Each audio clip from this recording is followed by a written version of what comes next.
All right. Hello, everyone. I assume that you're all excellent.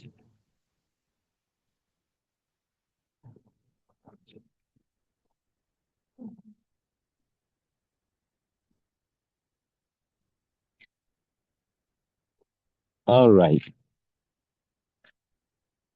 Yes, I'm excellent too. Thank you. So, time for us to get into our lesson on finesse.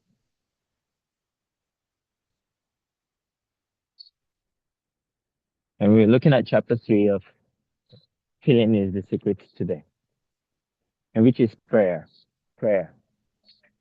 Now, prayer, like sleep, is also an entrance into the subconscious. When you pray, enter into your closet. And when you have shut your door, pray to your Father which is in secret, and your Father which is in secret shall reward you openly. So it's not the same as sleep, but it is well close to it in the sense that it is an entrance. They do the same thing. They help you to suggest the idea to the subconscious or to impress it on the subconscious. All right. And we have a very early uh, insight into what prayer is like or operates like here. When you pray, enter into your closet, all right? And when you have shut your door, these are very symbolic expressions.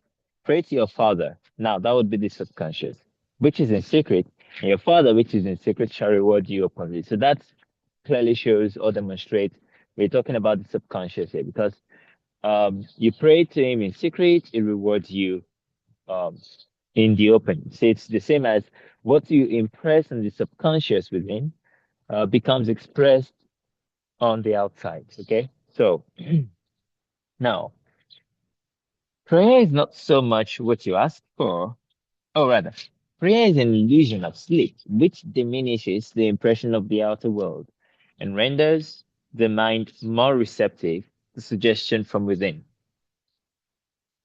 The mind is in prayer is in a state of relaxation and receptivity akin to the feeling attained just before dropping off to sleep. In other words, intentionally dimming the conscious impression without sleeping off. Take note, it is not sleep, but it is like sleep. It has the same kind of relaxation. It has the same kind of um, calmness. It has the same kind of receptivity or acceptance of that which is suggested, but it is not sleep. So, prayer is not so much what you ask for as how you prepare for its reception. So, it's not so much in how you ask for a thing, all of your, um, say, your intensity about it. It is rather the reception, the receptive attitude you have towards it. These are very key um, pointers that differentiates prayer as a unique expression or unique experience of man, unlike anything else.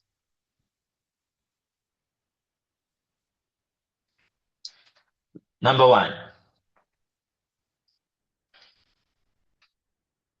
it diminishes the impression, but it is an illusion of sleep, meaning it is not sleep. So, not sleep, but light sleep. All right. So, that is number one, very key thing here. Now, the mind in prayer is in a state of relaxation and receptivity. Number two, you relax, you receptive, which is again what we still find here, the reception. Okay. Now, again, number three is it's not so much about what you ask for. So, one, two, and three. And this is still number two. It is not so much what you ask for. It's not about the things that you are requesting. It is your attitude towards them, okay, that you have, your attitude towards them, which is the attitude of reception. That's actually what matters so much in prayer. The only condition required is that you believe that your prayer has already realized, which is another word for reception, receptivity, willing to accept, willing to receive the idea. Your prayer must be answered if you are seeing the feeling that would be yours. Were you already in possession of your objective? The moment you accept the wish as an accomplished fact, the subconscious finds means for its realization. To pray successfully, then, you must yield to the wish fulfilled, to the wish, that is, feel the wish fulfilled. So, again and again, we find it's about making that feeling enter into the subconscious, accepting the reality of the feeling, all right, and going to the idea that it's already, and I keep emphasizing this word already is so key. It's already realized. It's already fulfilled. The perfectly disciplined man is always in tune with the wish as an accomplished fact. So, what is discipline again? If the perfectly disciplined man is always, those are the only two strong words here, always and perfectly. Let's say we equate the two of them. Now, disciplined man is in tune with the wish as an accomplished fact. That's all the discipline in the world. He knows that consciousness is the one and only reality, that ideas and feelings are facts of consciousness and are as real as objects in space. Therefore, he never entertains a feeling which does not contribute to his happiness, for feelings are the causes of the actions and circumstances of his life. I mean, these are the same as the lessons we saw yesterday and the ones that we saw um, in the last few weeks from Feeling is the Secret, or in the last couple of classes. So again and again, we learn that you must concentrate on feelings that contribute to your happiness. That's what makes you a perfectly disciplined man. And do not entertain. Okay, you have a choice to entertain it or not. Okay, to welcome it as a guest and give it all it asks for of your attention or not. So do not entertain a feeling if it does not contribute to your happiness. Is it transactional? Well, B. All right. You know, it's different from you entertain anything and everything that comes because after all, it's a part of life. No, if it does not contribute to your happiness, do not entertain it. All right. So only the things that contribute to your happiness, only those you entertain. On the other hand, the undisciplined man finds it difficult to believe that which is denied by the senses and usually accepts or rejects solely based on appearances of the senses. Because of this tendency to rely on evidence of the senses, it is necessary to shut them before starting to pray. So, if you want to have the highest discipline of your mind, shut the senses first. Shut them out. This is so beautiful. This is such a very powerful lesson. Okay? Before attempting to feel that which they deny. So, in other words, don't make it a struggle of the mind or a struggle of the um, parts of consciousness or of aspects of consciousness. It doesn't have to be. You don't have to make it something that's like a wrestle between the conscious and the subconscious. And the conscious goes, oh, you see, this is what the senses go. In fact, it's actually a wrestle between the conscious and the conscious. So one part of your consciousness wants to impress the wish fulfilled. The other part of your consciousness is wrestling with it and saying, no, the senses deny that.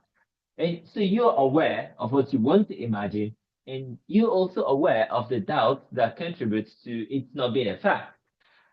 And the subconscious is just looking at the two of them like, you know, I don't settle fights, right? I don't settle arguments. I am not rational. I don't debate. I don't argue. I don't I don't induce. That's not my role. What are you guys doing? And this conscious one is like, it happened already. And conscious three is like, oh, come on. You know, it bent. And the subconscious is just going, how about you guys visit me when you're done? Okay, when you can resolve yourself into one idea and just pass it along. That's all I want. I'm just here to take a message, okay? I'm not particularly going to settle the fight between the messengers.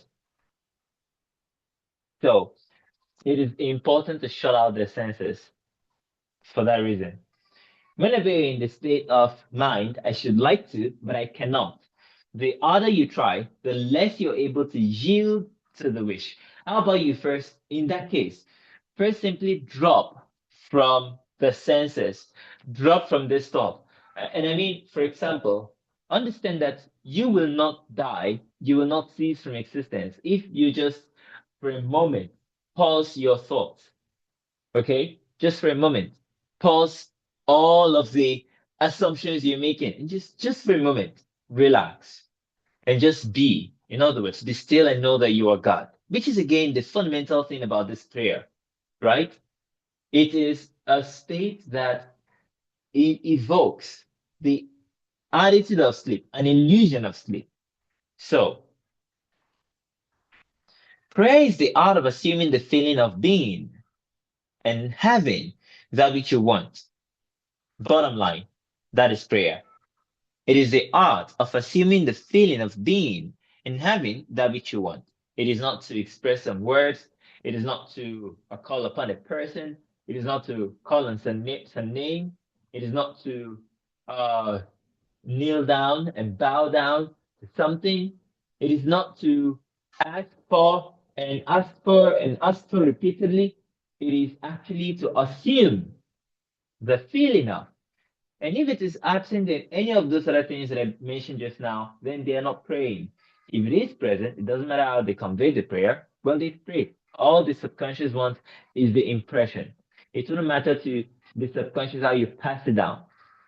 Okay? So, when the senses confirm the absence of your wish, all conscious efforts to counteract this suggestion is futile and tends to intensify the suggestion that you don't have it.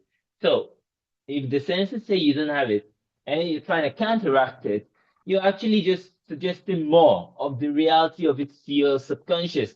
All your subconscious is seeing is that is real, and that's what your subconscious is taking on. Oh, it's real. Remember, the subconscious is only concerned with truth, okay, and real. That's all. With truth and real. What is true to you and what is real to you. Simple. What is true to you, that is the suggestion, the idea. What is real to you, that is the feeling. Do you understand? The truth and the reality. Okay, so to put both of them in nouns. So what is true and what is real? That's all the subconscious actually is concerned with. So prayer is the art of yielding to the wish and not the forcing of the wish. Whenever your feeling is in conflict with your wish, feeling will be the victor. The dominant feeling invariably expresses itself. And by the way, the word feeling here, okay, it will appear we're already using it as a substitute for the word inner speech. How many of you remember reading the very same phrase that we just read right now from Inner Conversations in the Trillionaires readings? Do you remember that? Good.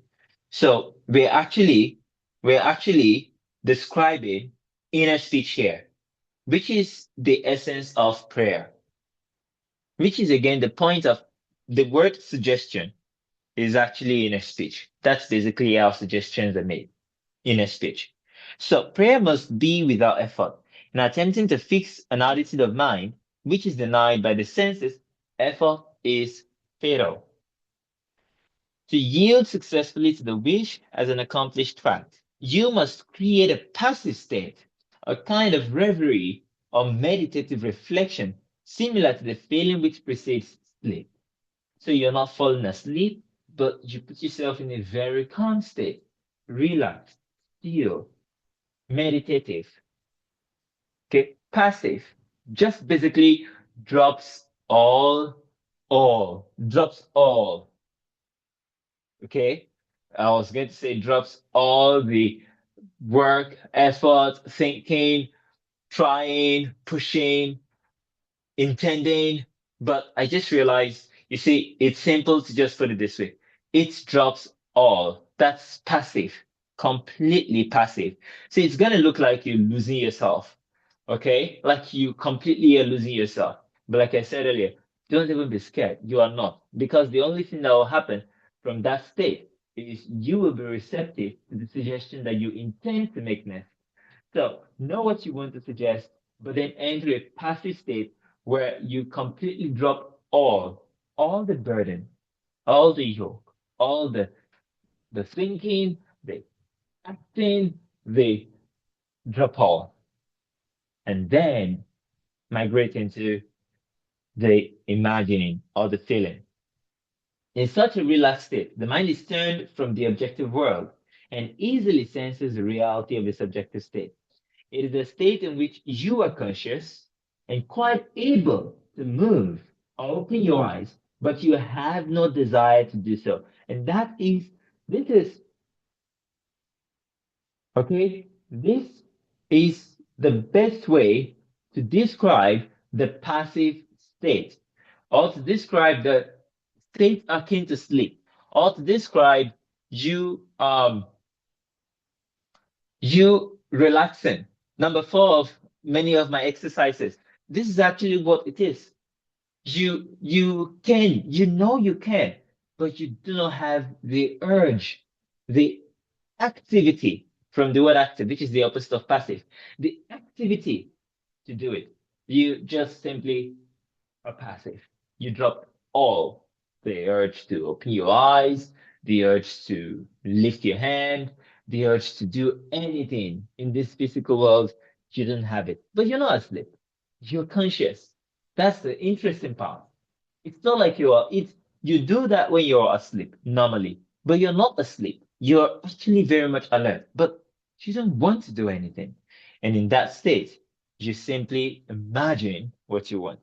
Now, an easy way to create this passive state is to relax in a comfortable chair or on a bed. If on the bed, lie flat on your back with your head on a level with your body. I mean, we saw this in the last call too, right? And I mentioned it. I think that was 2 classes ago. And I mentioned it, and I asked you to actually to practice it, to use it. Take a pillow off your head, off your neck, if that would help you to stay alert for a little longer and then fall asleep in that state, but in the state of the wish fulfilled. So you could also use sitting in a chair. It's very effective. Okay? If on a bed, lie flat on your back with your head on a level with your body. Close the eyes and imagine that you are sleepy. Feel, I am sleepy, so very sleepy. And while you are entertaining this feeling, in a little while, a faraway feeling accompanied by general lassitude and loss of all desire to move envelops you. You see, in that moment when you do not have any wish to move from that fixed point, that is the moment that you then imagine. So you feel a pleasant, comfortable rest and not inclined to alter your position. Although, under other circumstances, you would not be comfortable at all. Did you all remember me particularly stressing this, right? That just a little discomfort. Normally, you wouldn't be comfortable, but you allow yourself to feel really sleepy. When I said change your sleeping position, okay, for the night, don't sleep the same way that you're comfortable sleeping. Just change it. It's going to be a little bit uncomfortable, but that is what you require. The relaxation, the very, very being comfortable in that uncomfortable position would imply that you've actually um, got into the mood of it, into the mode where you can imagine a passive state. So when this passive state is reached, imagine that you have realized your wish. Not how it was realized, but simply the wish fulfilled. I want you all to write simply in the chat. Simply. Now I want you to concentrate on the word simply. Write simply in the chat. Then concentrate on it. Look at the word, just as you wrote it. Look at it. Simply look at it.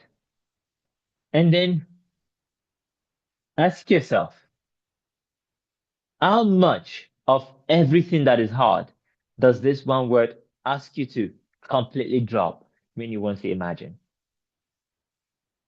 And how very, very doable and experienceable, okay, I'm just going to use that word. How very, very experienceable is the one act of the wish fulfilled if I were using this word as my anchor? Simply, simply, like, simple, you know, simple. The idea of simple means the most basic, completely lowly,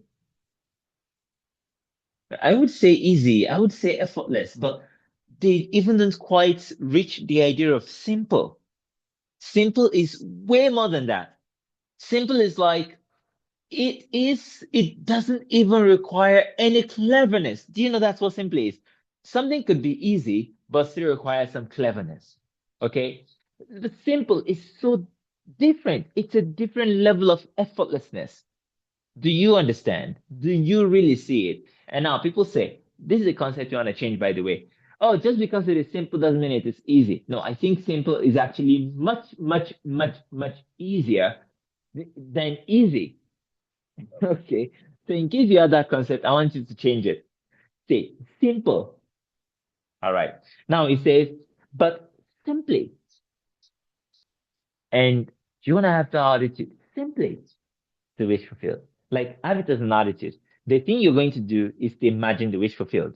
But the way you're going to do it is simply the wish fulfilled. Like, simply.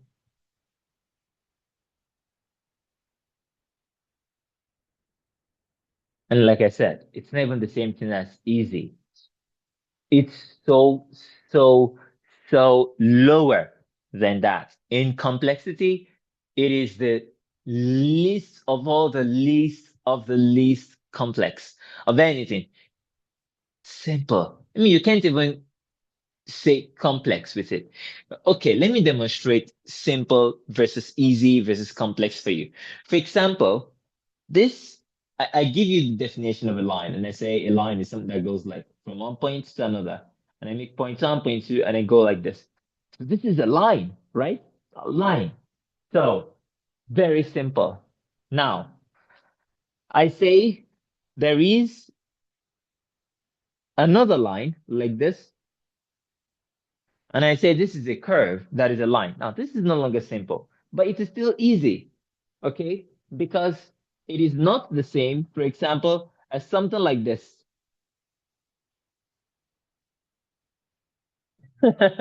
Okay, it's not the same, right? So it is still easy, but it is no longer simple. Look at simple, right? This is simple. So simple. Do you understand now? Simply, like very straightforwardly. All right. Now, the wish fulfilled. Imagine in picture form what you desire to achieve in life, then feel yourself as having already achieved it. Thoughts produce tiny little speech movements. And like I've told you,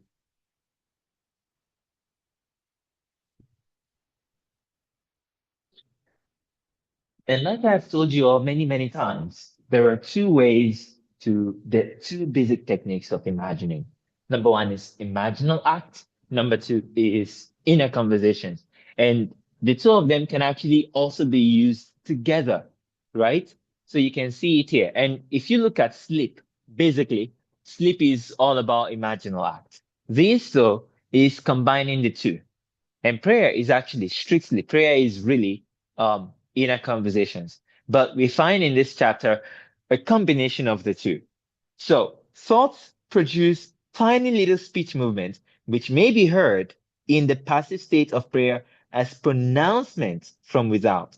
Like you're imagining, you have the picture form, and it's the picture form that he refers to as thoughts here. You have the picture form, and you imagine yourself in the experience. in that relaxed passive state. And while you're doing it, you begin to hear things. And the things that you hear, they sound as if they're actually being spoken around you. It's inside you, but it's feeling like it's coming from outside of you. How powerful. However, this degree of passivity is not essential to the realization of your prayers. It isn't, you don't even have to get to that point. Okay, all that is necessary is to create a passive state and feel the wish fulfilled. Simple. It's not necessary, but if you do master it to that point, awesome, right? Awesome. Now, all you can possibly need or desire is already yours. You need no helper to give it to you. It is yours now. Call your desires into being by imagining and feeling your wish fulfilled. At the end, as the end is accepted, you become totally indifferent as to possible failure. For acceptance of the end wields the means to that end. When you emerge from the moment of prayer, it is as though you were shown the happy and successful end of a play, although you were not shown how the end was achieved. If you are able to accomplish this mental attitude, well, you've done the simply thing that I was asking you, that I was demonstrating or emphasizing earlier.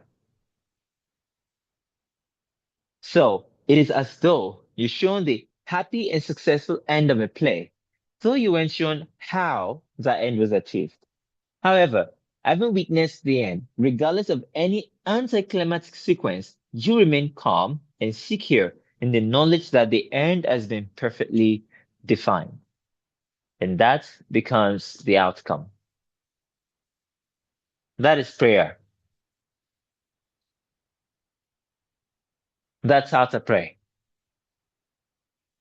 Now, I want to encourage you all to pray today. Okay? Pray today. I mean, sometimes someone tells me, I want to go and pray. And I go, you don't have to go anywhere to pray. You can pray right where you are. Okay, you don't have to go to a temple. You don't have to go to a church. You don't have to go to a meeting place to pray. You don't have to go to some holy ground. You can pray right where you are. You've seen it today. You can even sit in your chair and pray. You can lie in your bed and pray.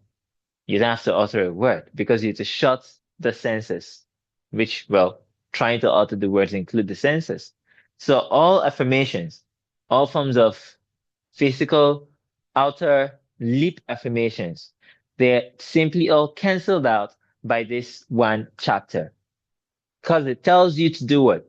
To put yourself in a passive state. If you are affirming on your lips, are you passive?